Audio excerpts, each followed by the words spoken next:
All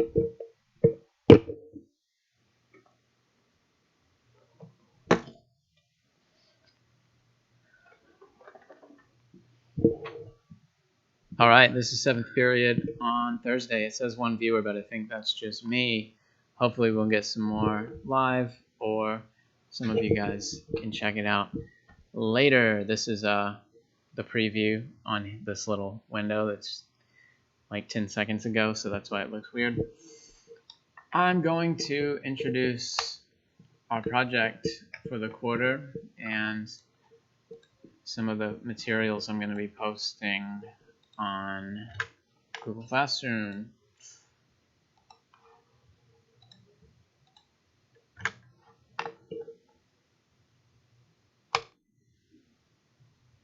And you can follow along if you like. So this is a trivia game with some multiple choice questions. This link here goes to the about page for this project. I didn't make it. I'm taking a thing from the I-DO program, which is an Information Diversity Enhanced Workforce, a program that I took during the summer. And it's a branch of IUPUI, and they put out projects for classes to use that include a lot of stuff that's more than just code. So it has to do with teamwork and looking for your target audience and looking to edit, test, more stuff that you would do in the real world, whether you're working for a business or a government or a school. This is going to be a small version. Okay, I'm not going to put every little bit into it. For example, the target audience is just other students. So you're going to make this for other people in the class or people in my other class that you show it to them.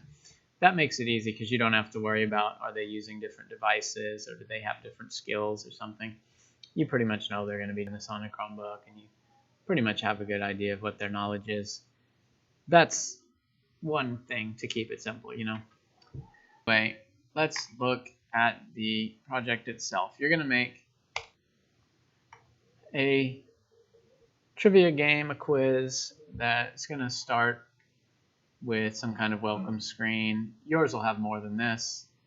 It might have the rules, a little image, a little preview, stuff about what buttons you'll have, and so on. And then you hit start, and each one will give you a question, and you'll say, let me choose a wrong one to see what happens. Oh no, I accidentally chose the right one. It'll say something, and then let's choose a wrong one here. It'll say what the right one is and better luck, and then this is a timer. It just stops for a few seconds before moving to the next one, and so on. You might have noticed that the color right and wrong thing was popping up, and then it goes to the next one, all in the same file. This is not going to a new page. It's not like you're clicking a link to go to a new HTML.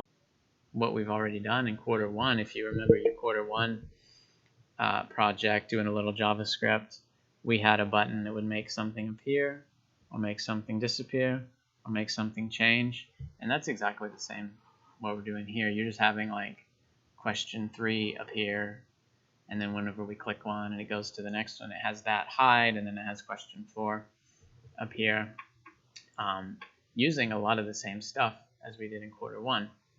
So you are going to hit this button that says template build tutorial, and it's going to go through little videos. You don't have to watch the video, honestly, but it says stuff like, here, take what it does. This is explaining what I just talked about, the single page thing. And then it says, here's a little bit more to copy. And then it says, here's a little more. And if you go through that, it's fine if it takes you 2 or 3 days. If you go through that, you'll understand what this stuff is and what it does, and you'll have a template. Okay, it won't be done. It will be very basic, and it won't have any content. It won't be pretty. It won't be unique, but it'll have the stuff for a basic multiple choice quiz where it's got 4 choices and it randomizes them and one of them is correct and it shows a new color and it goes to a new thing. There's no rush. You don't have to finish it today, but we'll go through these and get you going on that. And this is using everything from quarter 1. So there is a little bit of HTML where it's, you know, using tags like H1 to change the heading. And there's a little bit of script that points to a JavaScript file. Some of it is pre-written for you, where you'll get some pre-made code, but then others is what you'll type, adding your own spin on it. The only real new HTML tag is this one called div, which is great because it kind of does nothing. It just kind of labels stuff. Like if you put something inside a div tag, it's almost like drawing a circle around it or something, and then you can use that later to say, oh, this div is hidden for now, and this one comes up whenever you finish a question. Or this one is in a certain class, and then you can work with like, oh, all the ones of a certain class have a certain look to them or whatever. So even though this tag is extremely important, it's actually pretty easy to learn. The div is really nice. So you'll go through these and you'll see a little bit of HTML, a little bit of JavaScript. The new part, which some of you guys used in quarter 1, but not all, is CSS.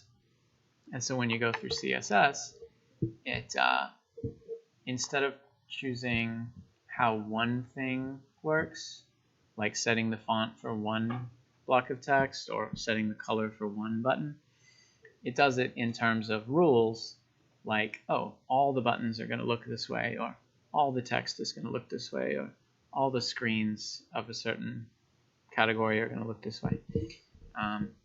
And it's pretty self-explanatory. Like if you look at CSS code, you're like, oh yeah, because you can tell that it all makes sense with English words, you know. So if you're good at that, awesome. If you're not, don't worry. You can look at the templates and sort of figure it out. If you had to start from a blank doc and type it, that would be hard, but you don't. So don't worry about that. And there will be little things that come up, which is where we're going to learn. For example, someone was doing the code HS for the, I'm going to quickly look and see if there was anything in the chat. I'm getting an error that says it's not receiving enough video, which that means that the video is probably going to look fuzzy or choppy, but that's the best we can do, and it probably is gone by the time I noticed that anyway. One of the people was doing code HS a few days ago and sent me an email asking about the RGB stuff. Whenever you're naming a color, you might just say red or blue, but sometimes you want to name a very, very specific value of color, and you might want to tinker with it by dialing one element up or down a little bit. So there was some RGB stuff in the code HS, and I got an email question about like, oh, how are they doing this, and what's this? You know, in some applications it's written in hexadecimal. Like instead of having digits 0 through 9, it goes 0 through 9, and then it keeps going into letters, and it's understandable once you get it, but it's a little, you know, strange at first. So you'll learn those little things, like if you have to do the colors, you'll look into how they work, and if you have to figure out the margins, you'll figure out how that works. That's kind of the fun of this, is rather than typing everything from scratch, you're kind of looking at a preset template and then figuring out what you need to mess with to get your results. So you can look through that on your own time during class or outside of class, no problem. If you do it during class, then of course you can ask me or ask your neighbors or whatever. What else have I put on here? So there's a Google Sheet, which is kind of cool because the questions for this thing, if you go through the whole tutorial and you build this template, It doesn't have the questions in the code. They're not in the HTML. They're not in the JavaScript. They're actually stored externally in a database. And in this case, the database is really easy. It's just a Google Sheet. So there's a line in here somewhere. I'll make sure we do a good job on that. I have written out 3 roles because your group should be 3 people. Okay, maybe we'll have an exception, 1 group of 2 or 1 group of 4 or something, but 99% of the groups should be 3 humans. And I know we'll have questions. We might have to rearrange some. One person asked me, could they have like 1 person from my 7th period and 1 person from my 2nd period, because they're both doing the same stuff. And I said, yes, that's great. That's a good idea. I kind of didn't think of that, but it's totally cool. Could you have 1 person in school and 1 person on my school online at home? Yes, totally. I love it. So we'll figure that out, and you can choose your team members. If you don't, I'll assign them, but you have the choice. And so I want to have people with defined roles so that we don't have 1 person doing everything or 1 person doing something they're not really suited for. Here are the roles. 1 is your code lead. This person's going to deal with the HTML and the JavaScript, making sure it works, obviously, but making sure it works in the right way, and it flows from one thing to the next, and when they finish question 3, it goes on to question 4, and it doesn't branch off in a weird direction, and everything connects to each other, so the HTML knows where the JavaScript is, and the JavaScript knows where the Google Sheet is, all that good stuff. If you were really good with the web page in quarter 1, you might do this part. If you've done a lot of Code.HS or a lot of classes before, you might be good at this part. Another role is the quiz lead. So this person actually makes the content, because the content is just as important. If you have a pretty page and everything works, but the questions don't make sense, it's not going to be any fun, right? So you want the questions to have a theme, okay, a real Mario, or they're all about fast food or anything you want, but they, I don't want to jump from one thing to another, and I want them to kind of flow well. So for example, if you have one that gives away the answer to the next one, that's not really great, because you want them to be sort of independent and not messing with each other.